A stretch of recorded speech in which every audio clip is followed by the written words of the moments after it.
Hello, my name is Julie, and today I am going to be reading the books on my TBR that I have no idea what they're about.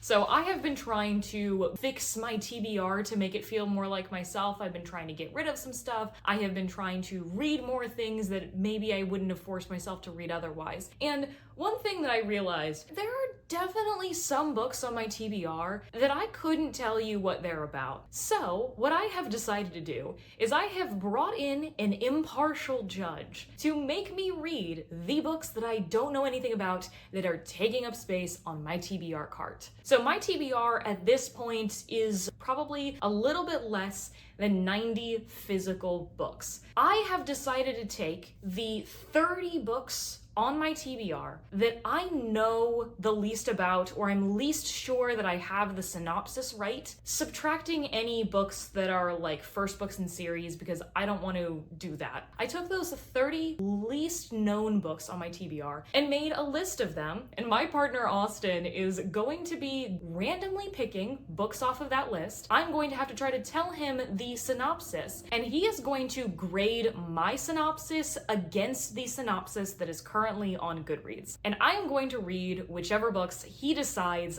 I don't know anything about. And we'll see what I think of them. Without further ado, let's get started. So Austin is behind the camera right now. He has my computer and my spreadsheet. I have linked the Goodreads page to every single one of these books that I think I don't really know the synopsis that well. And he is going to give me whatever book he wants. I've randomized the spreadsheet. If you think I have no idea what the synopsis of the book is, if I'm actively wrong, you can mark that for later, and you are going to choose 3 books that I am going to read because I don't know the synopsis. Okay, I'm ready whenever you are. We'll start in general fiction. Okay. And we'll do House of Sand and Frog. Do you know what that book is? I do not. You got me that book in a blind date with a book. I'm pretty sure. I think you got me that for my birthday like 2 years ago. All I know about this book, I think the author's name is Andre de Bus or something the third. And this won like the National Book Award or something like that. I think there's like a guy trying to like comfort a widow, and it has something to do with like war in the Middle East or something like that. I think that might be all I've got. I guess I could do it out of 5. Yeah, sure. I think like a 2. A 2. I think you had around the idea. A recovering alcoholic down on her luck struggles to hold on to her home in California, but this becomes contested territory when a recent immigrant from the Middle East, a former colonel in the Iranian Air Force, becomes determined to restore his family's dignity through buying her house. When the woman's lover, a married cop, intervenes, he goes to extremes to win her love. Okay, I missed a lot. I kind of remembered the house part. That synopsis sounds familiar now that you've said it. Okay, I didn't do very well. So that wasn't very good. That might be on the list. Well, we can do an easy one next. Okay. How well you actually know A Tale of Two Cities. I don't know it very well, which is why it's on the list. It is about the best of times. It's about the worst of times. I know that this is like a larger scale story than Charles Dickens stuff usually is, because this is taking place in London and Paris. Like, that's basically all I know about it. I don't really know the characters' names or anything. So, French Revolution. That's what I thought. It includes a bloodthirsty ogress. Ogress? No, you said it right. Ogress, okay. An anti-hero as believably flawed as any in modern fiction. There's not really a... The summary is not plot. A summary of the book. It's a summary of Charles Dickens and how this book is different from his other work. So, it was different than his other work. London, Paris. I didn't say French Revolution, but I did know that. Yeah, honestly, compared to the Goodreads synopsis, I thought you were very close. Just over 1 million ratings and 27,000 reviews. What would you think? A Tale of Two Cities, a firmly based classic book. I think that this is going to be just above a 4.0. Is a 3.88. Really? When you get to classics, because so many people have read them, it's hard to get a higher rating. He's taking notes. I will say you did a 4 out of 5 on that. Oh, wow. According to Goodreads, you were more specific than they were. Yeah. We'll do a romance. Okay.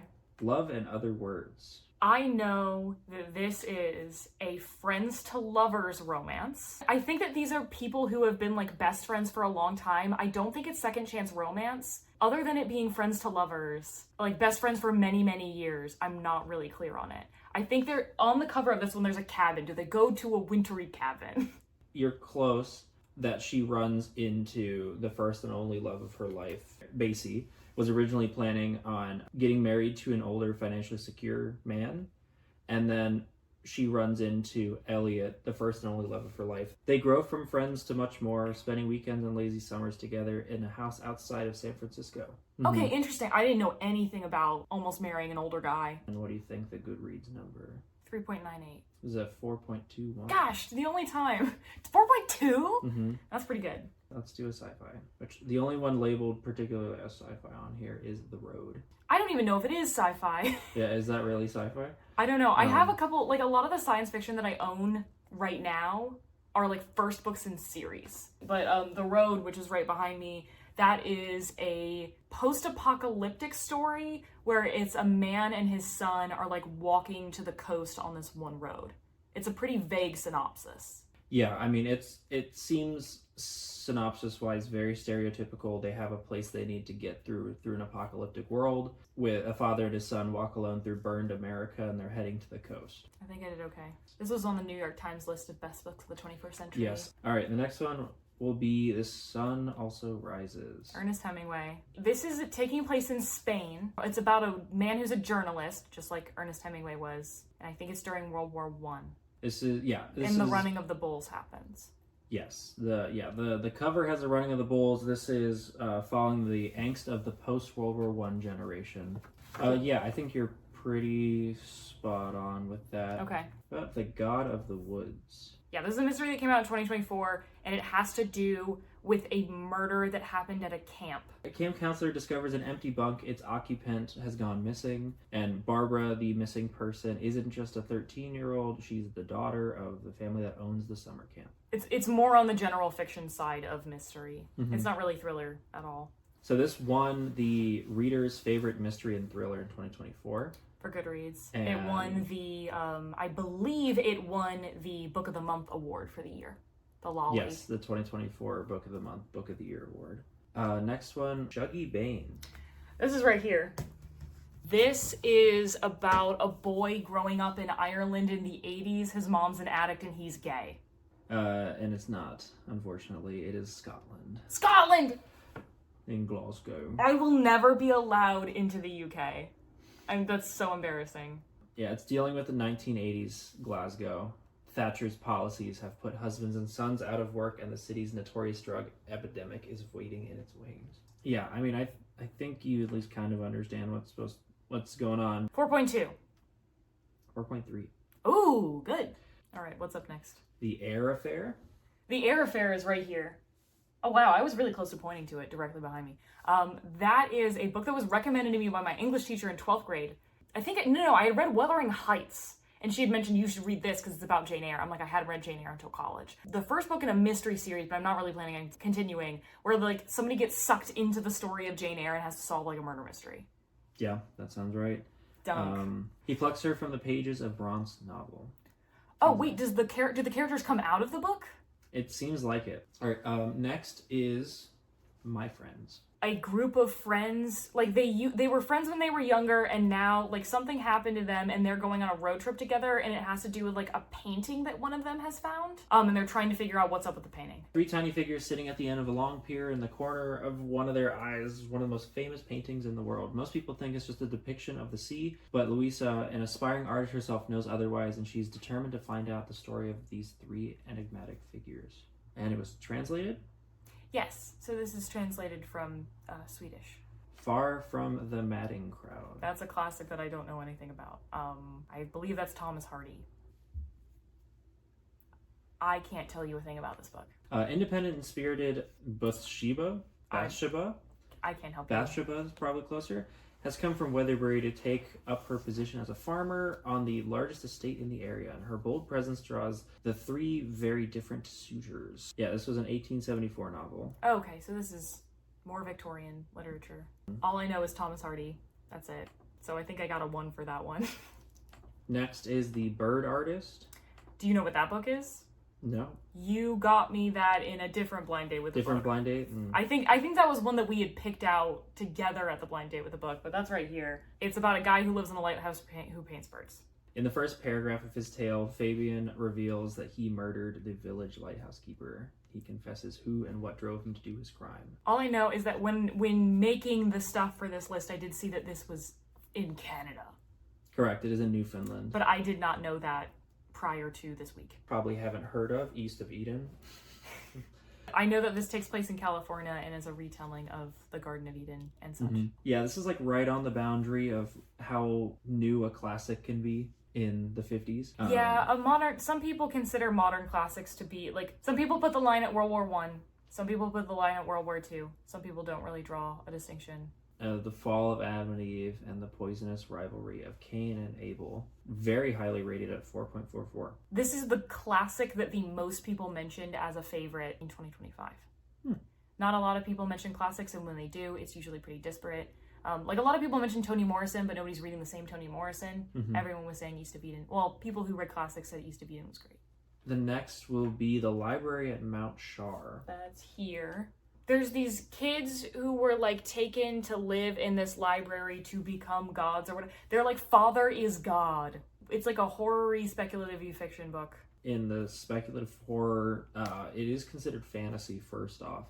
And Steve tries to be an ordinary guy, but he's doing a pretty good job at it until Carolyn shows up in his life with a tempting offer and exactly $327,000, and he finds himself swept up in a war waged on a scale that he can barely comprehend as powerful forces battle for the control of the library and the future of the universe itself.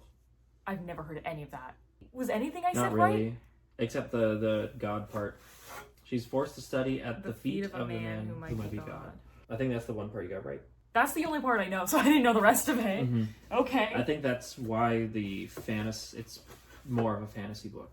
Okay, interesting. So next will be Reprieve. That's here. This is I think it's considered horror. I'm not sure if it's horror or thriller. And it is like a locked room thing. They like it's like an escape room deal where like these people are trying to, like, they go to this house voluntarily to go, but it's like a creepy escape room. And they're like, it's like internal reflections on that. Yeah, a full contact haunted escape room in Lincoln, Nebraska. I think you're pretty spot on with that. Kayla read this, and that's why it's on my list. Next is The Edible Woman. That's Margaret Atwood. That's right here. I just added it to this shelf. It's been on my shelf for my mom's for a long time. It's about a woman who just got married who doesn't want to eat anymore. If I had done this video a month ago before I put it on my shelf, I don't think I would have known it. I don't think I would have been able to tell you that, but I checked the synopsis when I was adding it to my shelf. Sucks for me. Could have read that short Margaret Atwood. Yeah, the synopsis is 2 sentences, and I'm trying to understand if this is actually cannibalism or not. There's a chance it is. One more. This is The Glass Castle. Jeanette Walls. This is a memoir. I don't remember if this... I think I'm mixing this up with the synopsis of Educated, which I already read. But, like, The Glass Castle, I'm pretty sure her parents, like, didn't have her in regular schooling, and they were, like, traveling around the country and wanting them to be, like, self-sufficient or something like that. Yeah, the main plot of the book revolves around her alcoholic father and the disparity between when he is sober and when he is drunk. And he would teach her, like you said, he would teach her things like physics, geology. They eventually found their way to New York, and their parents followed them, choosing to be homeless even as their children prospered. Interesting. Yeah. Okay, didn't know that part. All right, Austin. So, which 3 synopses do you think I got the worst? So I think in order of the closest you got of the bottom 3, I think House of Sand and Fog, and then we will do The Library at Mount Char. Yeah, I missed a huge part of that. The fantasy aspect of it, and then the Far From the Madding Crowd. Okay. Yeah, no, that was also my vibe. I thought that those are those are definitely the 2 that I thought the worst. Library of Mount Char, I got right what I knew about the book, but there's a lot that I didn't know about the book. So, okay. Thank you so much for helping me. Bye. So after all that, we have come down to our 3 books, and I'm gonna be super honest with you.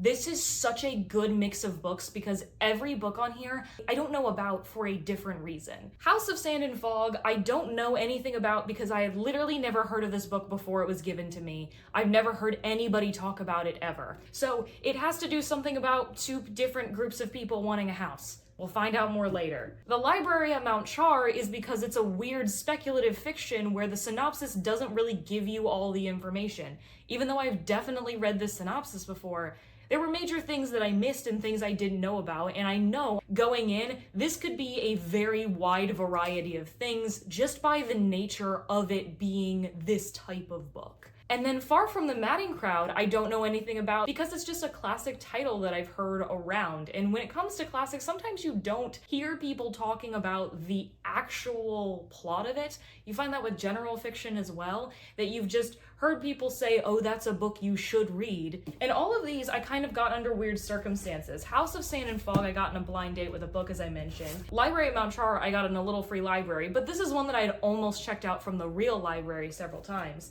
And Far From the Madding Crowd, I picked this out when it was the Barnes & Noble hardcover sale, and I just picked up a bunch of these new cloth-bound editions that they made, and picked up a bunch of classics that I had heard of before, sampled the first chapter, and decided which ones I thought I would like best just based on that sample. And this one that I knew nothing about, except now I know it's about a farm or something, beat out other classics that I had actually heard of before, including Dracula. That's the only one I remember rejecting. I can't believe that this covered all of the bases of why I wouldn't know what a book is about, but own it. Let's get reading, and we are going to be starting with The Library at Mount Char.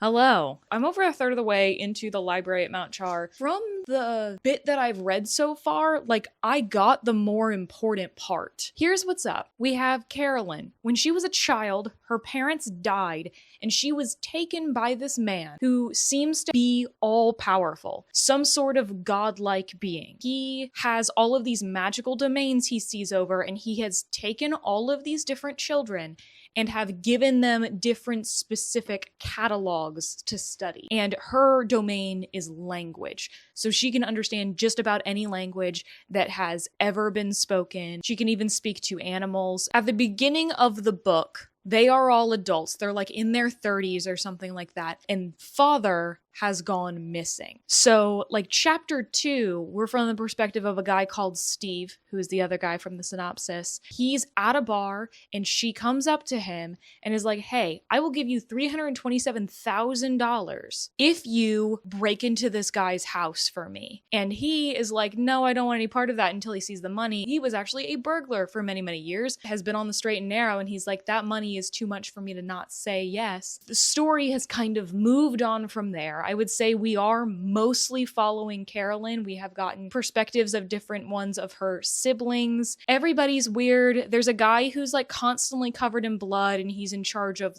murder. There's a woman who can go into the realms of the dead. There's a person who can see potential futures. I would say that maybe the big point to talk about with this book is that it definitely does not hold your hand in terms of introducing information to you. It is going to tell you something and then explain it 2 chapters later, and you just have to live in the confusion. The example that I came up with, one of the siblings is Rachel, and they talk about how her children are around her. And I'm like, wait, there's children in this scene? And then 2 chapters later, they explain that those are I don't know if they're zombies or ghosts, but they're of her dead children. And it's oh, I didn't know that when I first read that scene. So that's either a thing you like or a thing you don't. The thing I am getting off of this is it definitely feels like it's written by a man. That was something that it came across really strongly. I would say the first chapter I actually really, really did not like. And I think it has gotten better as it has gone along, partially in terms of just my understanding of what's happening. So that's better. But I definitely think I could really tell from the very beginning that this is written by a man. And I think I just wanted to talk about what I mean when I say that, because I was just kind of talking to myself. I'm is it it's not just sexism, and I'm not saying that this is. When I say something has written by a man syndrome, the conclusion I came to is when a book lacks interiority. When the characters don't matter to the plot at all.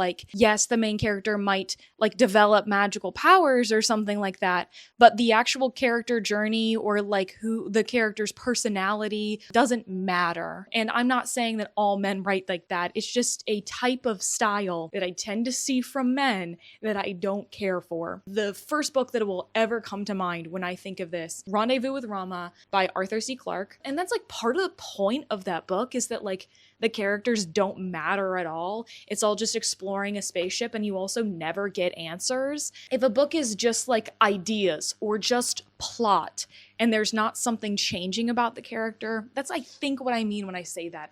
It's not just portraying women in a very specific light, although those things often happen at the same time. Some examples of male authors that are not like that: John Green, Brandon Sanderson, Frederick Bachman, S.A. Cosby. Those are just like some that I've interacted with recently that's like definitely not. I think it's mostly in like a genre fiction sphere. Speculative fiction maybe specifically where we're like, oh, we care about the plot. I'm like, I still want you to build out stuff. So that was something that I kind of felt at the beginning of this. And also the books that I would compare this to that I have read are Lexicon by Max Barry and The Book of Doors by Gareth Brown. Those are both urban fantasy. I think Lexicon might technically be sci-fi, high octane type thrillery horror-y plots where like a main character is a part of a secret society and like is like globe-trotting trying to run away from something or to save something or something like that. They all just had this very similar tone and don't necessarily focus on the things that I would care about. I'm glad that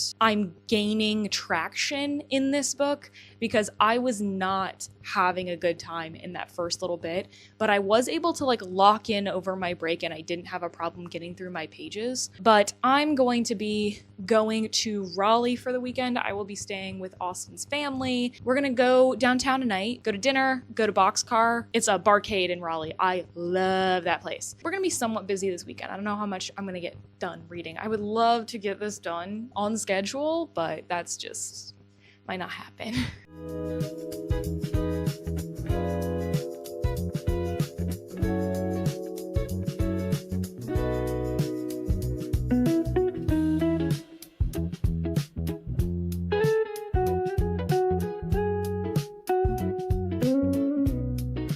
Hello, it is a beautiful day outside, so I am sitting outside giving you my update. I'm still at Austin's house. We had so much fun. We did go to the barcade, and before that we went to the pit, which we had never been to before. Go there, get the pulled pork. Oh my god, it was a 10 out of 10.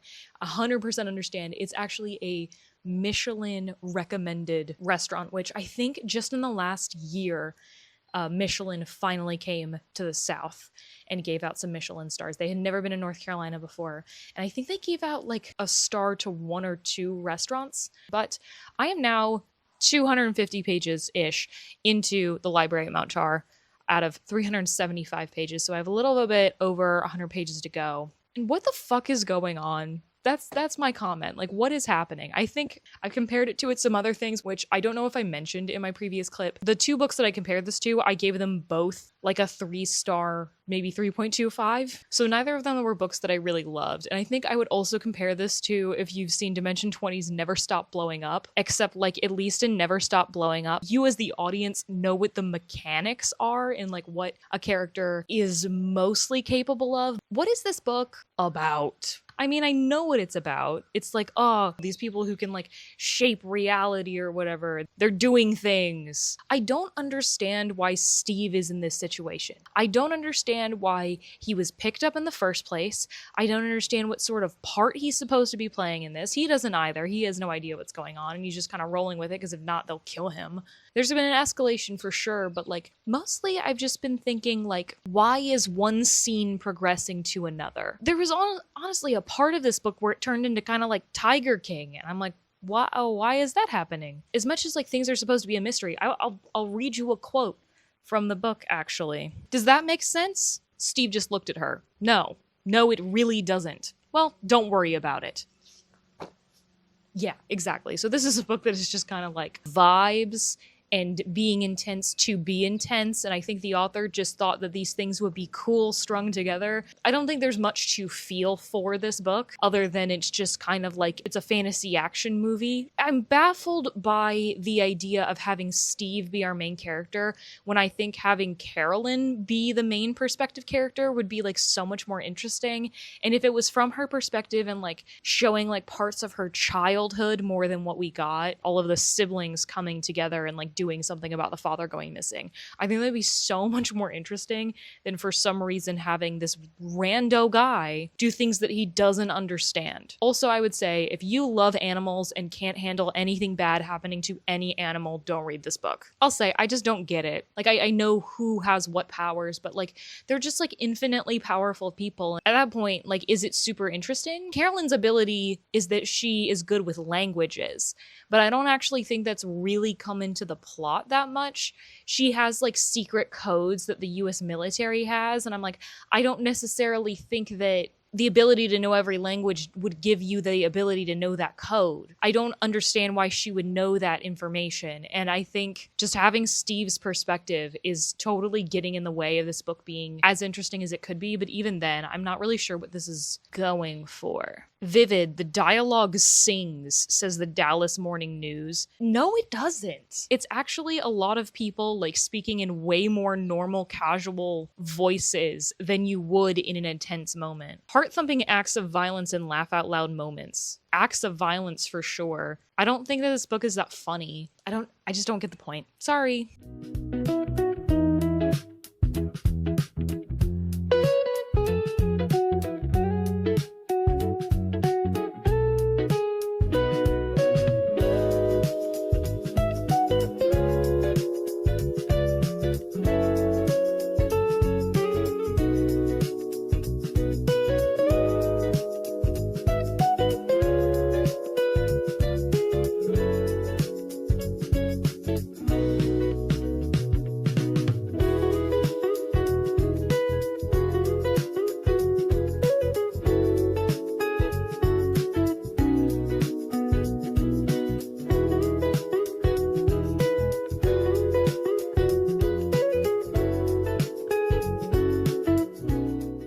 Hello. We went to Reader's Corner, and here's our haul. The echo or the sound's gonna be bad, but that's fine. Do you want to show off what you got? Sure. I got Without Remorse, which is in the Jack Ryan series as well as Executive Orders. These were both sitting outside, and this one's a little wet. They're both 10 cents. I did not have either of these in the series, so I've read a couple of the books, but out of order, so I'm trying to get all of them so I can actually read the series.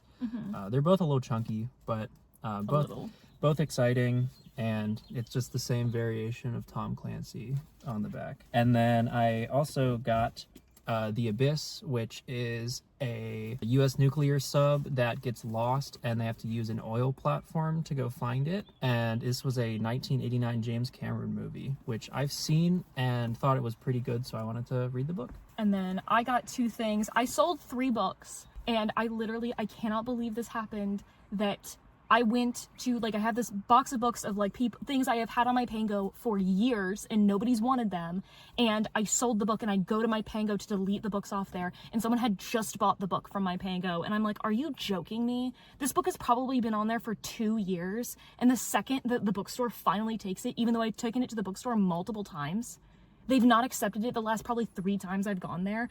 I am so mad at myself, and I feel so bad for that person because I'm probably the only copy on Pango with that book. I'm pissed. But anyway, I picked up 2 books. I picked up Britt Marie Was Here by Frederick Bachman. This was like the cheapest paperback that I wanted. There was this, and My Grandmother Asked Me to Tell You She's Sorry was there, but that was like $2 more. And this is honestly was in better condition. I think this is just less popular, but I want to read all of Frederick Bachman's stuff. I've always enjoyed his stuff, even though I already have My Friends and I haven't read it yet. So now I have 2 Frederick Bachmans I haven't read, which sucks. And then I bought Tender as the Flesh, which is one of my favorite horrors. I think that this book should be like required reading, even though it is so deeply, deeply upsetting. And this is like about society has resorted to cannibalism. It's really disgusting and terrible and a very well done book.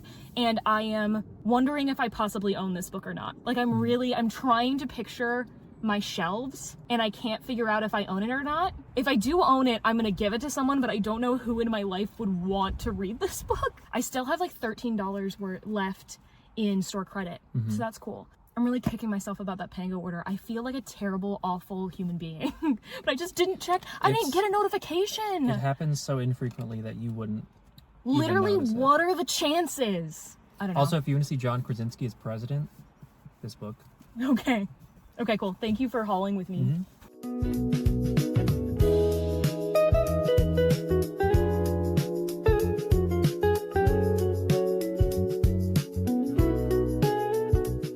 Welcome to another episode of Can Julie Talk While She's Cooking? Great question, but I need to do it now because I have to go work out as well as cook. So we're just gonna get started. I am making today pork tenderloin in the oven, Brussels sprouts as well. That's gonna be in the air fryer. So I'm just set that to 375. The recipe that I get this from is from andyann.com, the juicy baked pork tenderloin. And then I think I have like some sort of recipe that's like a Parmesan Brussels sprout in the air fryer. But we have set our thing to 375. I'm going to be making a dry rub for the pork tenderloin, and then one of them is going to go in the fridge for later, and one of them is going to go into the oven.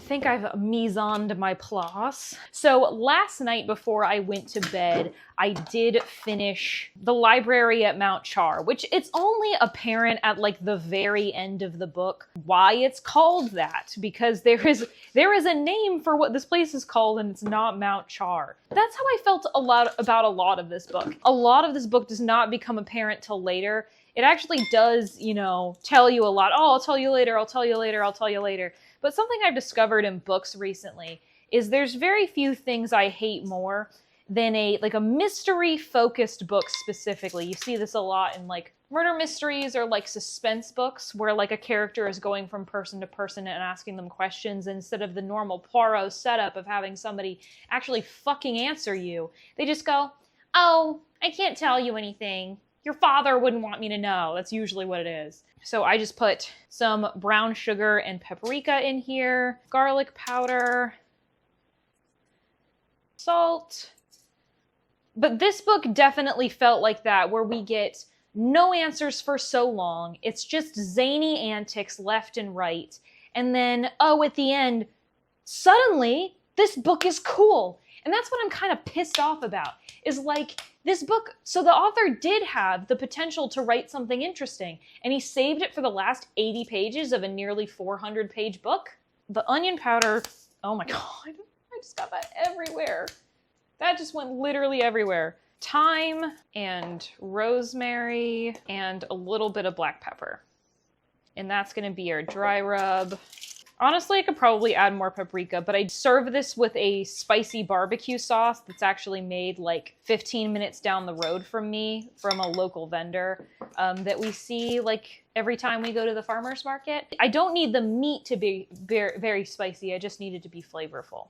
I haven't had this dinner in a while. I discovered it maybe the beginning of this year or something, because one of my goals for myself is that I wanted to have more recipes that weren't just like a rice dish or a noodle dish, because that's like all I know how to do. Come on, my guy. My ultimate thought on this book, I said everything that I'm going to say about, the earlier 300 pages or so of the book. By making Steve our main character, by making him have no idea what's going on and holding all of the answers, it holds all of the interest until the very end of the book. And I just don't think that's very good practice. That actually, it really annoyed me. It made me want to DNF the book, and it just made me more angry at the end of the book when the end of the book ended up being good and actually really good. Like, I would have loved for this book to be from Carolyn's perspective. And I think it's fucking interesting that, of course, one of the very few scenes that we actually do see from Carolyn's point of view has to be her narrowly avoiding getting sexually assaulted. And I just think that's very typical of a male character to only want to humanize a female character through that. Like, there's other things that happen in the book, there's other scenes that we see, but I think that didn't need to be there. It felt really unnecessary, just like a lot of the book. I think a lot of the middle of this book just feels not nonsense, like I said that Subtle Art of Folding Space, I think that book is nonsense. This book is not nonsense, it's just a bunch of zany antics back to back to back because the author wanted to do something kind of interesting. And I just wish that this book was focused on Carolyn and seeing more of Carolyn's life. I actually liked when there were reveals about how all of this came to be at the end of the book, but it didn't feel like it was built up to very well. There's like one moment or so that we're foreshadowing what happens, but like I just don't think it was enough. I don't think that these characters are built out enough. I really wish that this concept had been done in the hands of another person. So like I understand, having read the end of this book, why someone would love this book, but I don't understand somebody sitting through the beginning of this book and thinking it was good. I was approaching giving this book in the 2-star range, maybe like a 2.5, and that last section has saved me, and I am going to be giving this book in the realm of a 3-star instead, which is disappointing considering what I thought this book was going to do for me. But I think that's all I have to say about Library Mount Char. That's still preheating. Anyway, I am happy to say that I have already started on my next book, which is going to be Far from the Madding Crowd. I would like to read this while I have the maximum amount of time to myself because I'll tell you, I'm going to be busy this weekend. So this book was published in the 1870s. This is taking place in the countryside. I've only read the first 30 or so pages. The perspective that we've followed so far is a man who, oh my God, Gabriel Oak, is that his name? Gabriel, yes, I was right. The perspective that we have followed so far is not actually Bathsheba, who is, the synopsis made it sound like she's the main character of the book, because she is going to have like 3 suitors, a farmer, a shepherd, and a soldier, I believe. And I would assume we would continue to see from the perspective of him, or seeing from the perspective of Gabriel Oak, who is the farmer. She ends up moving to her aunt's, because her family doesn't have a lot of money, so she can literally just, have sustenance and everything. And he has like a couple of one-off interactions with her. He thinks she's vain. He realizes that she's beautiful, and then she ends up actually saving him from dying. And she's very humble about it. And he immediately falls in love with her and proposes to her. Her aunt says, oh, she has suitors. He ends up going away, hasn't even talked to her about it. Says, oh, I won't bother her then if she has so many suitors. Like, obviously, I'm not going to be the best pick for anyone. She chases after him and says, oh, no, I don't have any suitors. I didn't want you to have any false ideas about me. And he's like, oh, so you will marry me? And she's like, no, I'm not going to marry you. I didn't want you to have any misgivings about me. And he's like, well, that's kind of mean. Like, don't you want to, think about it? And I'm putting this very crudely because that's how I speak about books or whatever. But, I just want to say that this book is so beautifully written. I am actually immersive reading this right now. The edition that I have, you just saw, is this Penguin Classics cloth-bound edition that I found at Barnes & Noble many years ago. The writing style immediately, the descriptions of the sky and nature and everything have been gorgeous. Absolutely gorgeous. And I immediately felt for these characters. And it kind of gave me an Austen vibe. I know it's not going to be the same. This is 60 full years later than Jane Austen, so maybe it is going to be a little bit more personal. Also, let's not delay. That's going to go in usually for 50 minutes. I immediately was feeling for these characters, both of them, feeling a lot about where they are and what sort of situations, both of them are not rich people. And have to think about where they're going to, what they're going to get their money from and everything. I just immediately have a really good vibe about this. And I'll tell you, it's been so long since I read a classic novel that I really loved. It's been a long time, and I'd love to see that corrected. So I have very good feelings about this. Dinner's in the oven. Later, before that goes off in 50 minutes, I'm going to put these in the air fryer for about 10. And they are super crispy, and they're also very good with the barbecue sauce. So thank you for cooking with me. I will get back to you when I have more to say about Far from the Madding Crowd.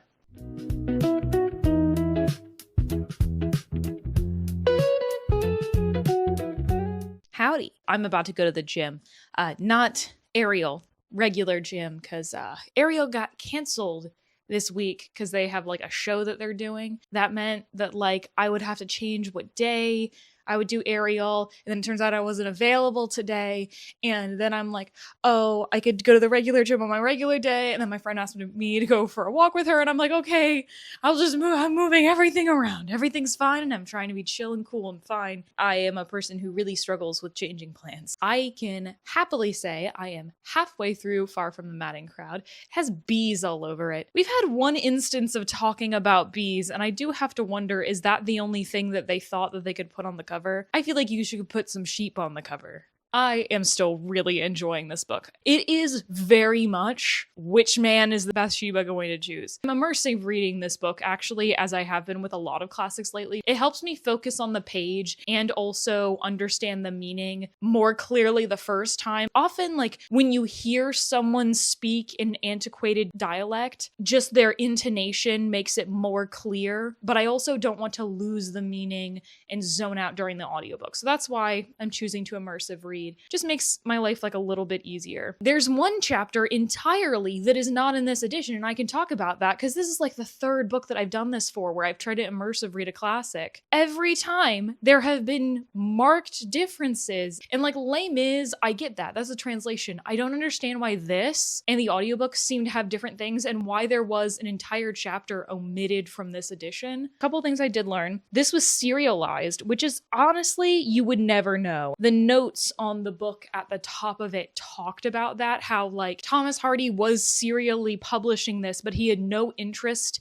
in making it feel like serialized fiction. He was just publishing his work as he went. Like, he wasn't interested in like making the characters learn a lesson at the end of every chapter. He wasn't leaving things on a cliffhanger every single chapter and everything. And I'm like, thank God for that, because I've read a couple of books that were serially published and I don't enjoy that aspect of them. Directly after I last talked to you, the fortune of our character Gabriel changed. He was a farmer, correct. And then something terrible happened with his flock, and he essentially became penniless, not of his own fault. He decides that he's going to be a shepherd and tries to find work, and he accidentally helps out some people, and it turns out that he helps the people that work on Bathsheba's new farm, as she has inherited her uncle's estate. She is trying to be a farmer by herself. She doesn't want a bailiff, which I had never heard the word bailiff outside of a courthouse before reading this book. And they are like having to come into contact after he's already like proposed marriage to her. She's turned him down. She is kind of struggling to be all in one thing. She doesn't have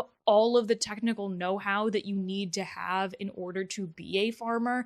And so he's kind of filling in the gaps that she doesn't have. And the relationship that I see between them, it kind of feels like the beginning of The Princess Bride to me. Like, I 100% picture her like doing the farm boy thing. But also he's like very direct with her about like, dude, the thing you're doing is not right. You should not be doing that. And he is looking out for her because they seem to have a much more equal relationship. She has met two other men, so he is not the farmer. He is actually the shepherd that she meets. There is a man who is about twice her age who is a nearby wealthy farmer. She essentially plays a prank on saying that she's interested in him even though she's not, and that makes him fall in love with her. And then there is a soldier who comes in and immediately starts love bombing her, and she starts being intrigued by that. I love the writing style of this, just like the constant descriptions of the surroundings. Like, it actually doesn't get old. I would see some people saying, you know, I don't need the sky described to me every 5 minutes, but it's pretty. And I think it does lend itself to like cinematography, you know, like you get emotion off of those descriptions. There is a lot of talk about like what are men like and what are women like in this, and I think that like I'm honestly pretty surprised at how well Thomas Hardy is portraying Bathsheba to be like a dynamic character. I think what it comes across as Bathsheba is like a multifaceted character. She's complicated. She's trying to do a lot of things. And all of the men she's talking to feel very constant. Whether or not they are telling the truth, they all have like pillars of what they are like. She is sort of a changing character. I wasn't anticipating a book that so heavily is focusing on romantic relationships or, you know, marital relationships. Or a strong-willed female main character who doesn't want to follow people's rules and wants to do things for herself, seems very self-realized. And even though, you know, yeah, she's got detracting features, like I just feel like Thomas Hardy is an ally right now. Speaking of me loving the language in this book, I remember there was a quote that I took a picture of because I loved it. We learn that it is not rays which bodies absorb, but those which they reject that give them colors they are known by.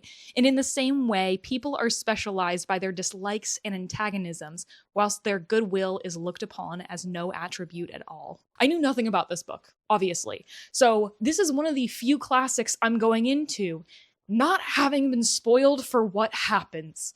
Because, like, I know what happens in Les Mis. I got spoiled for what happens in Jane Eyre. I got spoiled for what happens in Anna Karenina.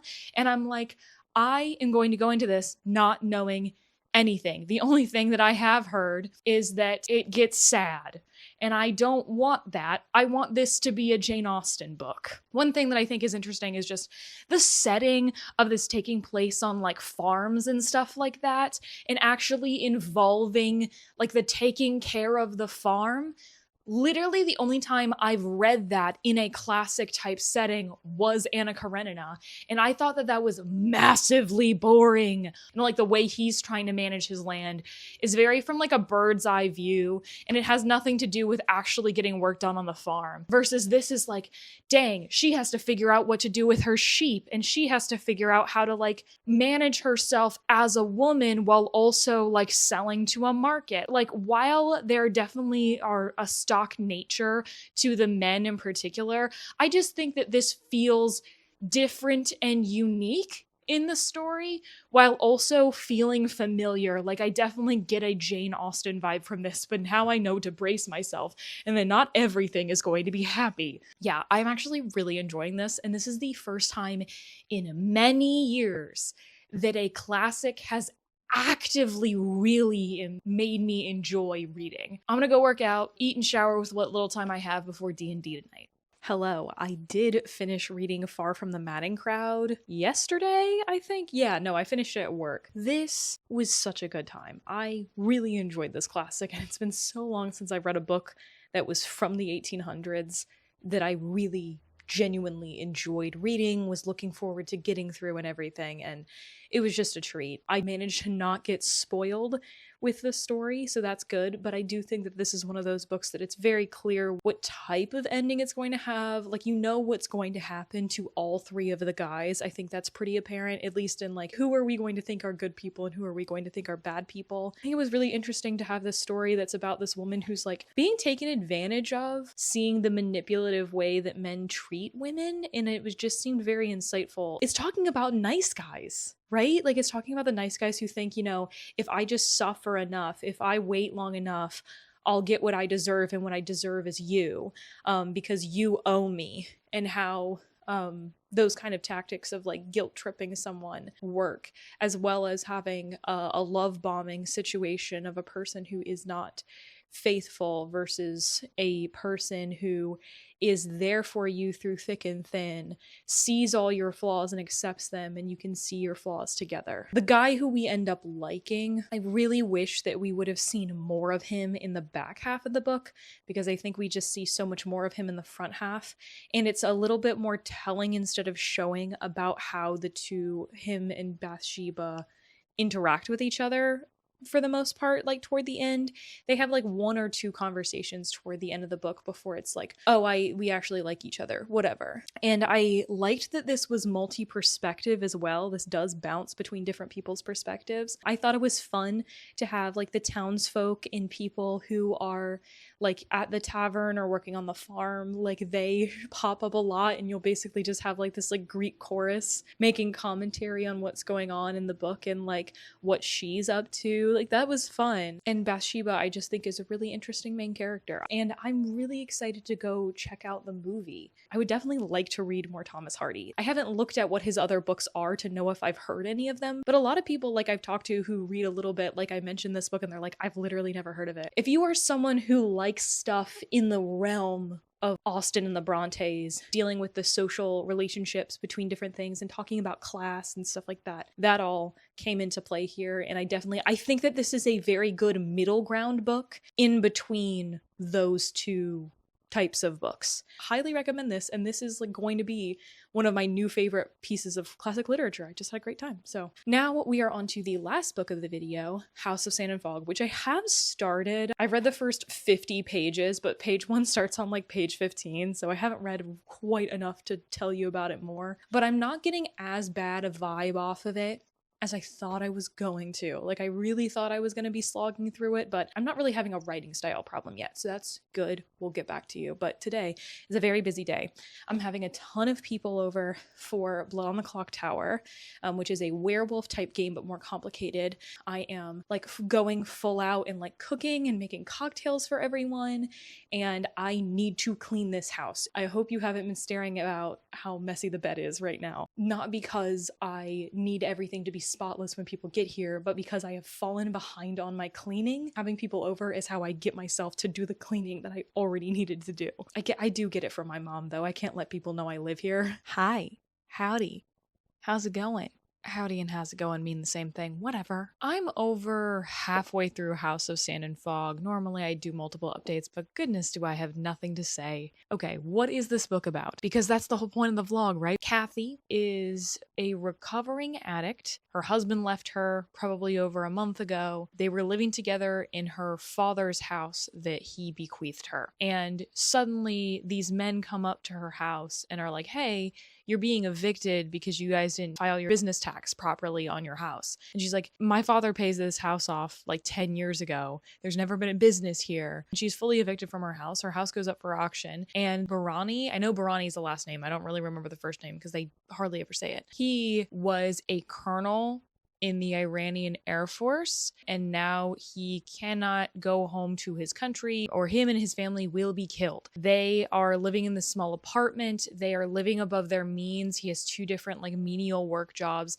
He finds out that this house is up for auction. He knew that the actual value of the house was about 3 times more than what auction was selling it for. So he bought the house legally because the county put it up, and him and his family moved in, and they're going to try flipping the house for a massive profit. He wants to establish them with wealth by doing this, starting to flip houses, and until they can afford their own place of the standard he wants, they're going to just like move from house to house. But Kathy was totally right. The people were wrong in getting her to evict from her house. It takes the county a while for them to admit they made a mistake. It was literally they made a typo. Something about that, I'm like, you couldn't figure out that it was the wrong place. The county offers to buy the house back from the Barani family, and the dad's like, absolutely not, unless you buy the house for the value that it is worth. And the county's not really doing anything about it. So Kathy's homeless, living in a motel, and then she doesn't have enough money to be at the motel. And the cop that came with the guy from the county takes an interest in her, and they start hooking up. This whole situation between like this relationship with the married cop and also like her whole life falling apart is leading her further into addiction. But like the cop sure isn't helping. The Barani family, I mean, the dad, he kind of mentioned himself that he hasn't 100% let war behind him because sometimes he doesn't like see his family as people. He definitely doesn't see his wife as a person. And, you know, he's hit her on multiple occasions. He thinks it's so terrible when men are violent to women, but then he also hits his wife.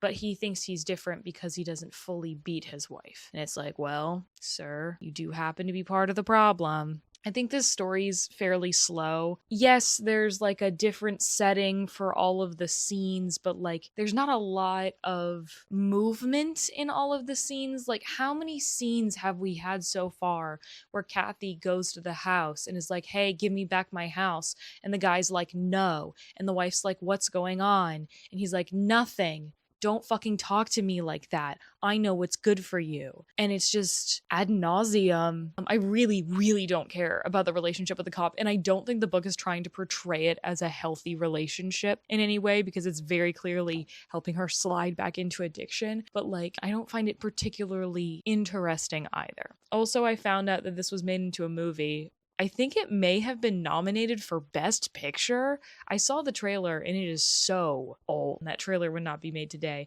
Colonel Barani is played by Ben Kingsley. I don't feel like these characters are that strongly developed because it is so redundant. Even though we're spending a good amount of time with them, it's not like a different note when we do see them. Yeah, I want to know what the end of this is, but do I really feel like getting through another 150 pages to find out? I'm not going to be working too hard to finish this one. Let's say that.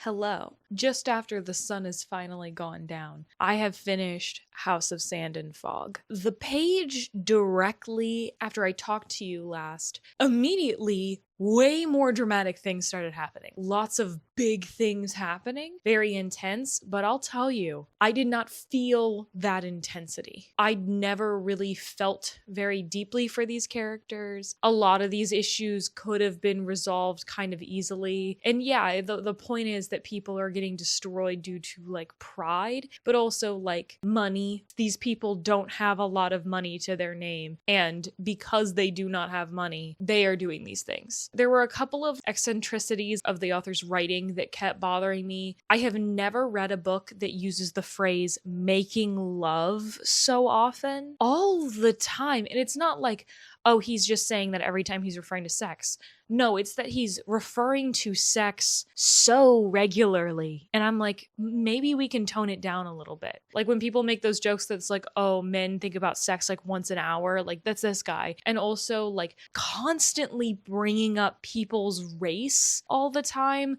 like referring to someone as the Mexican or the Asian, like all the time. It just felt really conspicuous. Of course, the white people are not described by their race. Anyone else's, of course, has to be described race first. Yes, it ramped up intensity. Yes, I can understand like people being invested in that last section, but like it totally lost me in the first section so much that like by the time the end comes, I'm just like, can we get it over with? And then when like more dramatic things happening, I'm like, really? Is it that deep? Like, I was never sold on the idea that any of these characters had to do anything that they were doing. Yeah, she becomes homeless and dependent on a man she just met. Yeah, that sucks. But I don't really care because I don't think this author made me care. And also in like the second to last page, I thought that was so funny. They refer to a computerized Rolodex on someone's watch. The fact that you couldn't just like put a contact in your phone. So funny. This book was just written in a really bland way. I wouldn't go so far as to call it cold. Ultimately, this book isn't bad. It's just nothing to write home about. So this is one that I'm happy to have gotten off of my shelf. I've never actually had this on my TBR cart. I think I've had it in the bag of shame for a long time and just never wanted to put it on there because it wasn't something I was super duper excited for. I have finished all 3 of these books on my TBR that I didn't know anything about for the most part, or I didn't know very much. What did we learn? Every book that I don't know the synopsis is going to surprise me. 2 of these were books that I had never heard anybody really talk about, and one of them was a book that I had heard like conflicting mixed things about. It was an interesting experiment to go into a bunch of books without knowing a whole lot about them, but I think that this is a good push for me to try to familiarize myself more with what's on my TBR in order to weed out stuff that I don't want and replace it with stuff that I do. Thank you so much for watching. I would love to know if you have found any books on your TBR that you had no idea what the synopsis of it is, and if you're gonna go try reading that now because of this video. And if you don't have anything to say but you made it to the end of the video, if you could leave me a house emoji in honor of House of Sand and Fog, and the library at Mount Char has a house on the cover as well. So it's just a house-filled video, I guess. If you'd like to find me anywhere on the internet, you can find me at the links in the description, including the Libro FM Independent Bookstore Day Sale is going on right now. I'm an affiliate. You can click my links in the description. They have sales on a bunch of individual audiobooks, and if you would like to start your subscription for the first time, they are having a deal where if you subscribe to their month-by-month subscription, you can get 2 free credits with code Bookstore Day. That is from the 20th to the 26th of April. And after all that, if you're still here, why not subscribe? I'd love to have you around. And as always, I'll see you in the next one.